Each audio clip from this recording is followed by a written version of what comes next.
Welcome from watching to another video. हा जो video या व्हिडिओमध्ये आपण अतिशय महत्त्वाची माहिती बघणार आहोत। विशेष म्हणजे हा व्हिडिओ स्पेशल महिलांसाठी आहे आणि टेट एक्झाम 2025 पार पडलेली आहे आणि नंतर महिलांना जी शिक्षक भरती होणार आहे, शिक्षक भरती 2025, तर शिक्षक भरती 2025 मध्ये कशा प्रकारे महिलांना सुवर्ण संधी असणार आहे त्या संदर्भात या व्हिडिओमध्ये बघणार आहोत आपण। ठीक आहे, व्हिडिओ खूप महत्त्वाचा आहे, महिलांसाठी खूप महत्त्वाचा आहे, त्याच्यामुळे व्हिडिओ पूर्ण बघा। व्हिडिओ आवडला तर व्हिडिओला लाईक करा, तुम्ही चॅनलवर नवीन असाल तर चॅनलला सबस्क्राइब करा। ठीक आहे, व्लॉगिंग चॅनलची लिंक जी आहे, व्लॉगिंग चॅनल डिस्क्रिप्शनमध्ये लिंक आहे, त्याला सुद्धा सबस्क्राइब नक्की करा। तर चला सुरू करूया आजचा व्हिडिओ। सगळ्यात अगोदर बघा, आणि हा विशेष टेलिग्राम चॅनलला जे आहे तुम्हाला GR बघायचे असतील, काही PDF असतील, काही फाईल्स असतील तर टेलिग्राम चॅनल जॉईन करा, ते सुद्धा डिस्क्रिप्शनमध्येच आहे। ठीक आहे, आता पहिले सगळ्यात अगोदर बघा इथे मी काय लिहिलंय आज, म्हणजे सद्यस्थितीमध्ये आता जो व्हिडिओ आहे आजचा तो आहे टेट एक्झाम 2025 संदर्भात आणि शिक्षक भरती जी होणार आहे 2025 मधली, त्यामध्ये महिलांना सुवर्ण संधी कशी असणार आहे त्या संदर्भात। ठीक आहे, काळजीपूर्वक व्हिडिओ बघा आणि काळजीपूर्वक ज्या गोष्टी मी सांगितल्या त्या गोष्टीकडे लक्ष जास्त द्या। म्हणजे बघा, सगळ्यात अगोदर महिला आरक्षण जे आहे ते काय आहे, नेमके महिला आरक्षण तुम्ही जर महिला आहे स्वतः, नंतर तुम्ही महिला आरक्षण घेतलंय किंवा नाही घेतलंय त्या संदर्भात, नंतर महिला आरक्षण काय असतं ॲक्च्युअलमध्ये, नंतर महिला आरक्षणासाठी डॉक्युमेंट्स किंवा कागदपत्र कोणती लागतात।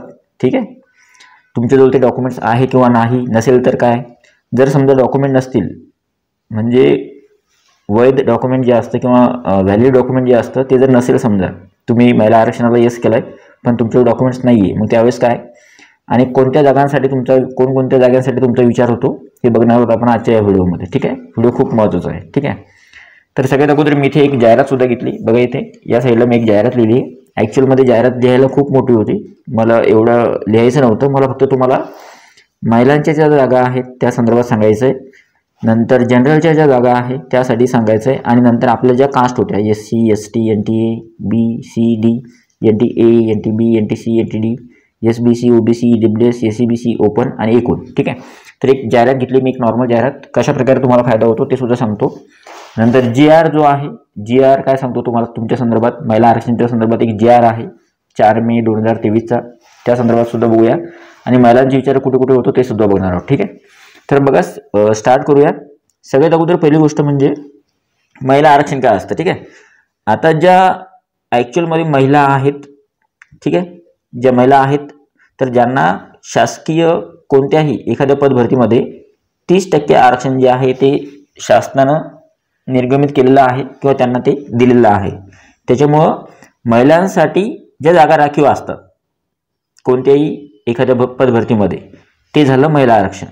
महिलांना एखाद्या पदभरतीमध्ये जे काही आरक्षण आहे त्याला आपण महिला आरक्षण असं म्हणू शकतो। मग एखाद्या पदभरतीमध्ये म्हणजे उदाहरणार्थ समजा शिक्षक पदभरती ही सुद्धा एक भरतीच आहे, मग शिक्षक पदभरतीमध्ये किती जागा आहेत तर शिक्षक पदभरतीमध्ये सुद्धा 30% आरक्षण महिलांना आहे। ठीक आहे, हा झाला पहिला बेनिफिट की महिलांना 30% आरक्षण आहे कोणत्याही भरतीमध्ये, आणि आपली जी शिक्षक भरती आहे त्याच्यामध्ये सुद्धा तुम्हाला 30% आरक्षण आहे। दुसरं, आता महत्त्वाची गोष्ट कोणती आहे ती आहे की डॉक्युमेंट्स कोणते लागतात। ठीक आहे, आणि महिला आरक्षण कोणाला मिळणार आणि कोणाला नाही मिळणार। ठीक आहे, तर डॉक्युमेंट्स कोणते लागतात तर बघा इथे कास्ट आहे, आपल्याला कास्ट खूप सारे आहेत बघा, एवढ्या साऱ्या कास्ट आहे आणि एवढ्या साऱ्या कास्टसाठी कोणकोणत्या कास्टला डॉक्युमेंट लागतात, कोणकोणत्या कास्टला डॉक्युमेंट लागत नाही। ठीक आहे, बघा पहिली गोष्ट म्हणजे SC ST EWS आणि ओपन, याच्यामध्ये ज्या महिला येतात ठीक आहे त्यांना कोणते डॉक्युमेंट लागतात, आणि SBC OBC SCBC NTA BCD जे आहेत त्यांना कोणते डॉक्युमेंट लागतात हे सांगणार आहे मी। ठीक आहे, तर सगळ्यात अगोदर बघूया ज्या महिलांची कास्ट SC आहे ST आहे EWS आहे किंवा ओपन आहे, या ज्या महिला आहे ज्या ओपनमध्ये येतात किंवा EWS मध्ये येतात किंवा ST मध्ये येतात किंवा SC मध्ये येतात, यांना कोणत्याही प्रकारचं नॉन क्रिमिनल लागत नाही, यांना फक्त आणि फक्त 2 डॉक्युमेंट लागतात। एक स्वतःचं कास्ट सर्टिफिकेट, तुम्ही ज्या कास्टमध्ये येतात ते कास्ट सर्टिफिकेट लागतं। ठीक आहे, आणि दुसरी गोष्ट महत्त्वाची म्हणजे तुम्हाला डोमिसाईल सर्टिफिकेट लागतं।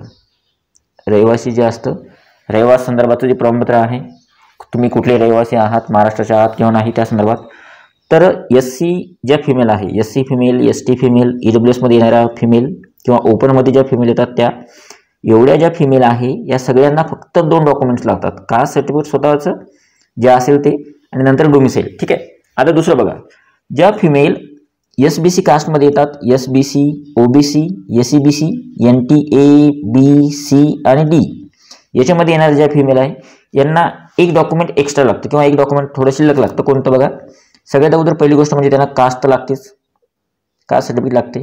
नंबर 2 त्यांना डोमिसाईल लागतं, ठीक आहे.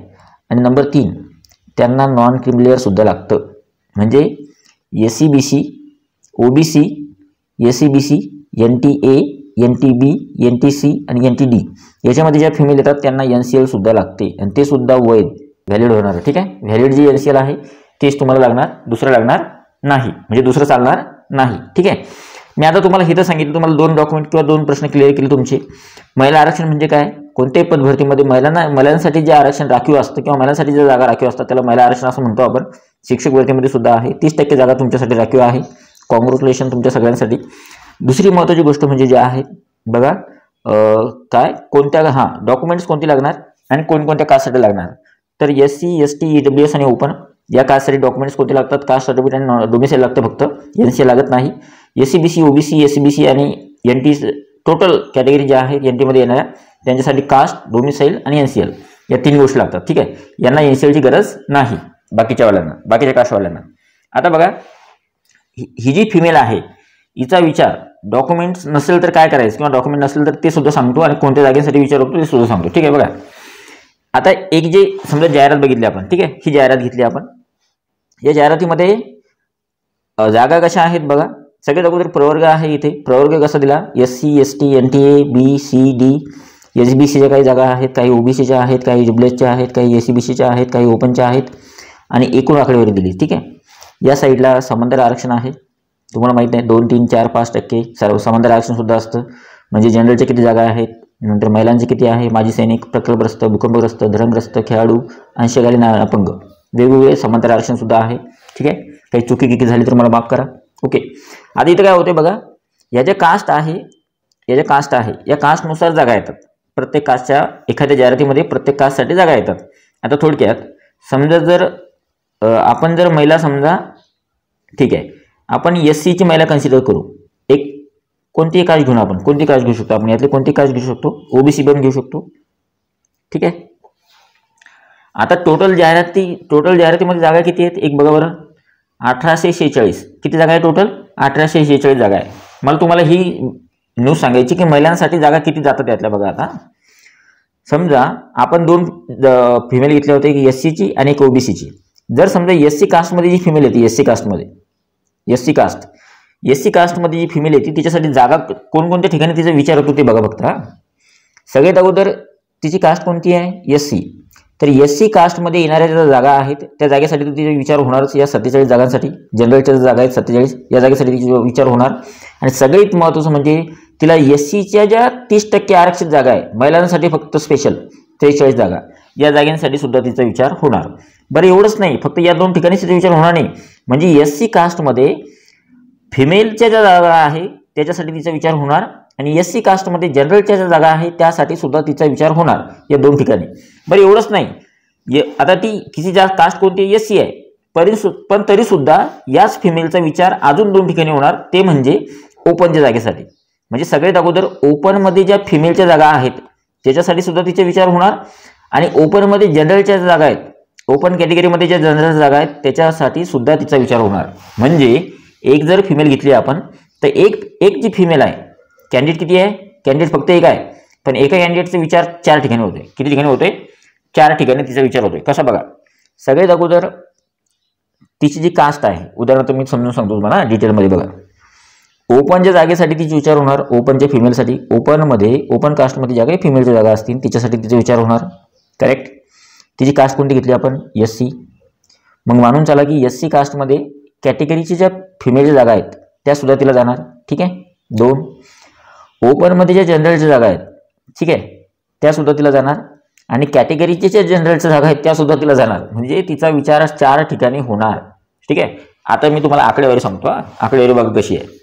मी फक्त इथं या जाहिरातीमध्ये मी काय केलंय, या बाकीच्या भूकंपग्रस्त, प्रकल्पग्रस्त, खेळाडू, अंशकालीन, SBC, OBC, GBC हे सगळं लिहित नाही बसलो मी. इथे काहीच नाही दिसत तुम्हाला, कारण की मला फक्त तुम्हाला समजून सांगायचं आहे महिलांसाठी काय फायदा आहे पदभरतीमध्ये. ठीक आहे. फक्त महिलांसाठी सांगायचं मला. आणि मी जनरलच्या महिलांच्याच फक्त जागा लिहिल्या आणि या कास्टच्या जागा लिहिल्या. ठीक आहे. बघा इथे आता एका फिमेलसाठी 1846 पदसंख्या असल्यानंतर त्यापैकी टोटल पदसंख्येत तिला किती जाते बघा. आता इथे किती आहे तिच्या कास्टमध्ये, कोणती फिमेल आहे ती एकच तुम्ही कोणती घेऊ शकता. तुम्ही तुमची कास्ट SBC असेल तर SBC घ्या, OBC असेल तर OBC घ्या, EWS असेल तर EWS घ्या किंवा NT घ्या किंवा ST घ्या. तुम्ही ज्या कास्टमध्ये येतात ती कास्ट तुम्ही पकडायची. ठीक आहे. तरी सुद्धा तुमचा विचार 4 ठिकाणी होतो. कसा बघा, आता समजा ही फिमेल आहे, SC आहे, तर SCची जी फिमेलच्या जागा आहेत 30% राखीव, या 43% जागांसाठी तिचा विचार होणार 43. नंतर SCच कास्टमध्ये जनरलच्या जागा आहेत 47, त्या जागांसाठी सुद्धा तिचा विचार होणार 47. नंतर ओपनच्या ज्या फिमेलच्या जागा आहेत 152, त्या जागांसाठी तिचे विचार होणार, म्हणजे 152 जागेसाठी सुद्धा तिचे विचार होणार. आणि ओपनमध्ये जे जनरलच्या जागा आहेत त्या जागांसाठी तुझे विचार होणार, म्हणजे 167. आता याची टोटल करा. याची टोटल किती होते, 7 आणि 2 9, 7 आणि 7 14, 15 16 17 18 19, 9 1, 4 आणि 4 8, 9 9 आणि 5 14, 14 आणि 6 20, 0 2 येतील तिथे, हातचे 2 किती आले 409. किती जागा आल्या टोटल 409 जागा आल्या. मी तेच म्हणतो की 300 येतात का 400 येतात. टोटल जागा किती आल्या, टोटल जागा आल्या 409. आणि आता ज्या भगिनी आहेत सगळ्या सर्व, त्या सर्व भगिनींसाठी गुड न्यूज बघा काय आहे. तुम्हाला 1846 जागा असणारी जाहिरात जी आहे तिच्यामध्ये तुम्हाला 409 जागा तुमच्यासाठीच आहेत. कोणासाठी आहेत, तुमच्यासाठी स्पेशली. 9 जागा कोणाला गेल्या, फिमेलला गेल्या, फिमेलला. त्याच्यामुळे फिमेलचा कट ऑफ जो आहे तो कमी लागतो, फिमेलची संख्या जास्त आहे कोणत्याही पद भरतीमध्ये. ठीक आहे. आता हे सांगितलं मी तुम्हाला. अजून काय सांगायचं मला बघा, एक मिनिट. अजून हे सांगायचं राहिलं की डॉक्युमेंट नसेल तर काय होईल आणि कोणत्या जागांसाठी विचार होईल. कोणत्या जागांसाठी विचार होईल मी तिथे सांगितलं. कोणती फिमेल असली तर तिचा विचार 3-4 ठिकाणी होतो. पहिली गोष्ट म्हणजे ती कोणत्या कास्टमध्ये आहे, त्या कास्टमधल्या जागेवर तिचा अधिकार असतो, कास्टमधल्या फिमेलच्या जागेवर आणि कास्टमधल्या जनरलच्या जागेवर. आणि ती जर कास्टमध्ये येते तर ती ओपनच्या फिमेलच्या जागेवर आणि ओपनच्या जनरलच्या जागेवर सुद्धा तिचा विचार होतो, या 2 ठिकाणी. ठीक आहे. म्हणजे 4 ठिकाणी तिचा विचार होतो फिमेलचा. आता मला सांगायचं की काय कायदा आहे आणि डॉक्युमेंट नसेल तर काय करायचं. ठीक आहे. आणि एक सगळ्यात मोस्ट इम्पॉर्टंट गोष्ट सांगायची, हे बघा इथे, ही सगळ्यात मोस्ट इम्पॉर्टंट गोष्ट आहे. शेवटी तुम्हाला धक्का सुद्धा बसणार या व्हिडिओमध्ये. मोस्ट इम्पॉर्टंट गोष्ट कोणती ती सुद्धा सांगतो. तर सगळ्यात अगोदर बघा, तुम्ही फायदा तर बघितला, आता फिमेलचा काय काय फायदा आहे आणि फिमेलचा कट ऑफ कसा कमी लागणार आहे. आता इथे बघा एक GR आहे बघा, म्हणजे शासन निर्णय आहे एक 4 मे 2023चा. 4 मे 2023चा एक शासन निर्णय आहे. या शासन निर्णयान्वये खुला प्रवर्गामध्ये येणाऱ्या महिला किंवा मागास प्रवर्गामध्ये येणाऱ्या महिला त्यांच्यासाठी नॉन क्रिमिलेअरची जी अट आहे ती रद्द करण्यात आलेली आहे. गुड न्यूज आहे फिमेलसाठी. म्हणजे 2023 पूर्वी फिमेलला जर आरक्षण लागत असेल किंवा एखादी फिमेल असेल आणि तुला जर आरक्षण घ्यायचं असेल तर त्यावेळेस डॉक्युमेंट लागत होतं. पण 2023 नंतर तुम्हाला कोणत्याही प्रकारचं डॉक्युमेंट लागत नाही. म्हणजे थोडक्यात तुम्हाला NCL लागत नाही. 4 मे 2023चा GR आहे. त्यानुसार मागास प्रवर्गातल्या सुद्धा आणि खुला म्हणजे ओपन प्रवर्गातल्या, ओपनमधल्या सुद्धा जे फिमेल आहे त्यांना NCL लागत नाही. आता एक महत्त्वाची गोष्ट सांगतो काय काय. तुम्हाला कळलं डॉक्युमेंट्स कोणते लागतात. डॉक्युमेंट सांगितले मी तुम्हाला. हा डॉक्युमेंट सांगितले इथे बघा काय काय आहे. जर तुम्ही SC मध्ये येता, SC मध्ये, ST मध्ये, EWS मध्ये, ओपनमध्ये येता तर तुम्हाला कास्ट सर्टिफिकेट लागेल, स्वतःच्या कास्टचं जे आहे ते, आणि डोमिसाइल सर्टिफिकेट लागेल. 2 सर्टिफिकेट लागतील फक्त तुम्हाला. ठीक आहे. आणि जर समजा तुम्ही दुसऱ्या कास्टमध्ये येता, SBC, OBC, SCBC किंवा NT मध्ये येता तर त्यावेळेस तुम्हाला कास्ट लागेल, डोमिसाइल लागेल आणि सोबत NCL सुद्धा लागेल. म्हणजे या कास्टला NCL सुद्धा लागू आहे. या कास्टला NCLची गरज नसते. ठीक आहे. आता तुम्हाला डॉक्युमेंट सांगितलं मी. आता इथं बघा, जर समजा तुमच्याजवळ एखादं डॉक्युमेंट नसेल तर मग काय, त्यावेळेस अडचण येईल ना. तर त्यावेळेस काय येईल बघा, जर समजा तुमच्याजवळ, आता समजा इकडे बघा SBC, OBC, SCBC किंवा NTD ABCD मध्ये या कास्टच्या आहात तुम्ही, OBC किंवा SCBC मध्ये, आणि तुमच्याजवळ 3 डॉक्युमेंटपैकी 2 आहे आणि 1 नाही आहे समजा. ठीक आहे. तर त्यावेळेस काय होईल, तर त्यावेळेस तुम्हाला फक्त तुमचा विचार फक्त 2 ठिकाणी होऊ शकतो. 2 डॉक्युमेंट्स आहे आणि 1 नाही आहे. तर त्यावेळेस तुमचा विचार कुठे केला जाईल, फक्त तुमचा विचार फक्त 2 ठिकाणी होईल आणि ते फक्त ओपनच्या जागेसाठी. ओपनमध्ये फिमेल आणि ओपनमध्ये जनरलमध्ये, या 2 ठिकाणीच तुमचा फक्त विचार केला जाईल. आता इकडे बघा, आता हे झालं तुम्हाला डॉक्युमेंट्स कोणते लागतात. नसलं तर काय होईल ते सुद्धा सांगितलं मी, की फक्त तुमचा विचार ओपन आणि साठीच फक्त तुमचा विचार होईल, बाकीच्या ठिकाणी तुमचा विचार होणार नाही डॉक्युमेंट जर नसेल तर. आता इथं तुम्हाला GR सुद्धा सांगितलं मी काय आहे काय नाही. आणि आता सगळ्यात महत्त्वाची गोष्ट जी आहे ती, ज्याच्यावर आपला व्हिडिओ शेवटी आणला आपण, आणि तीच महत्त्वाची गोष्ट आहे. मला एक सांगा, तुम्ही टेट परीक्षेचा फॉर्म भरला आहे, टेट 2025चा फॉर्म भरला आहे, ओके, खूप साऱ्या महिलांनी भरला असेल. जेवढ्या महिला फिमेल बघताय, जेवढ्या महिला व्हिडिओ बघतायत 100% महिलांनी टेटचा फॉर्म भरलेला आहे, सगळ्यांनीच भरलेला आहे. ठीक आहे. आता याच्यामध्ये ट्विस्ट काय आहे बघा. आता तुम्हाला महिला आरक्षण तेव्हाच मिळणार आहे जेव्हा तुम्ही एका प्रश्नाचं उत्तर यस केलेलं आहे. कोणतं बघा, टेटचा फॉर्म भरताना तुम्ही टेटचा फॉर्म भरताना बघा, आता तुम्ही घरी तुमच्या जो घरी फॉर्म असेल त्या फॉर्ममध्ये बघा, तुम्ही तिथे एक प्रश्न विचारला होता तुम्हाला फॉर्म भरताना, are you applying for female reservation. प्रश्न काय विचारला होता, are you applying for female reservation, तुम्ही फिमेल रिझर्वेशनसाठी अप्लाय करू इच्छिता का. तर या प्रश्नाचं उत्तर तुम्हाला काय करायचं होतं, तिथे तुम्हाला येस किंवा नो हे 2 ऑप्शन होते. जर तुम्ही नो केला असेल तर तुम्हाला ते आरक्षण मिळणार नाही, पण जर तुम्ही यस केला असेल तर त्यावेळेस तुम्हाला या आरक्षणाचा फायदा होतो. म्हणजे थोडक्यात तुम्ही इथे यस करायला पाहिजे. टेटचा जो फॉर्म आहे तुमचा, तर तिथे फिमेल रिझर्वेशनला तुम्ही काय करायला पाहिजे, यस करायला पाहिजे. ठीक आहे. ही गोष्ट फक्त तुमच्यासाठी महत्त्वाची होती. तर आय होप हा जो व्हिडिओ तुम्हाला आवडला असेल. व्हिडिओ आवडला तर व्हिडिओला लाईक करा. महिलांसाठी सुवर्ण संधी आहे आणि महिलांचा कट ऑफ जो आहे तो खूप कमी राहणार आहे. महिलांची संख्यासुद्धा यावेळी जास्त आहे. त्याच्यामुळे तुम्ही असंही समजू नका की कॉम्पिटिशन खूप कमी आहे, कॉम्पिटिशनसुद्धा जास्त आहे. पण महिला भगिनी ज्या आहेत त्यांची जास्तीत जास्त संख्या जी आहे यावर्षी शिक्षक भरतीमध्ये राहणार आहे. त्याच्यामुळे तुम्ही सगळ्यांसाठी जे आहे बेस्ट ऑफ लक. आणि हा जो व्हिडिओ आहे कसा वाटला, व्हिडिओ आवडला असेल तर व्हिडिओला लाईक करा. तुम्ही चॅनलवर नवीन असेल तर चॅनलला सबस्क्राईब करा. भेटूया पुढच्या व्हिडिओमध्ये. हा व्हिडिओ जास्तीत जास्त शेअर करायला विसरू नका. Thank you so much. Take care. Bye bye. आणि माझं ब्लॉगिंग चॅनल आहे, डिस्क्रिप्शनमध्ये लिंक आहे, तुला सुद्धा सबस्क्राईब नक्की करा. थँक्यू.